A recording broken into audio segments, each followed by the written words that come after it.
Jackie Doyle-Price. Thank you, Madam Deputy Speaker.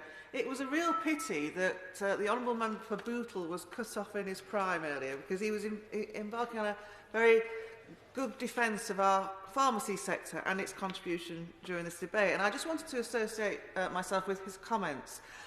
There is a real issue with regard to the monies that were advanced to pharmacies to deal with the consequences of the pandemic. That now needs to be clawed back, and it is going to hit our pharmacists who have actually really been at the front end of the fight against this pandemic. So I would just like to again remind ministers to get together with the NHS to come up with a solution to this, because notwithstanding the fact that pharmacists are independent providers, they are very much part of our NHS and should be treated as part of the NHS family. So I hope the House will indulge me for finishing his speech on for him.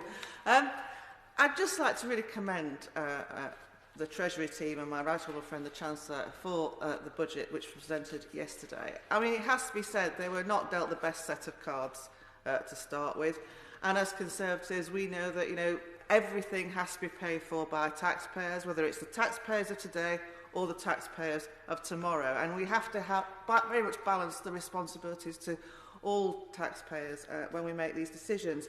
Notwithstanding that, I think the budget showed great imagination. It took on the chin that we need to continue the support until we really can release the restrictions that we're currently working under. It also laid some foundations to encourage investment, and particularly imaginative ones, I would add.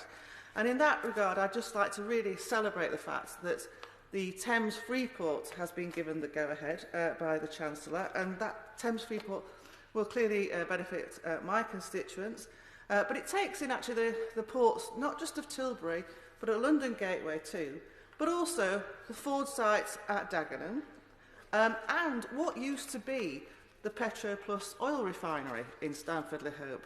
And far from that just displacing activity from elsewhere in the economy, the Ford site and the Petroplus site are redundant industries. Ford used to manufacture, well, still does manufacture diesel engines for export, and Petroplus clearly, with demand for petrol fuel cars, went into receivership a few years ago. But that land is ripe for development and the perfect opportunity to encourage inward investment from overseas to take advantage of the Freeport policy. And I very much look forward to seeing Ford's plans to use Freeport policy, and I very much look forward to seeing Ford's plans to use that Dagenham site that's been with us for so many decades to invest in new, and this very action will do so much to facilitate that and breathe in economic growth to an area of East London which really deserves it. And I have to say, it's been very tiresome to hear opposition members saying, oh, all the help's going to Tory-held seats.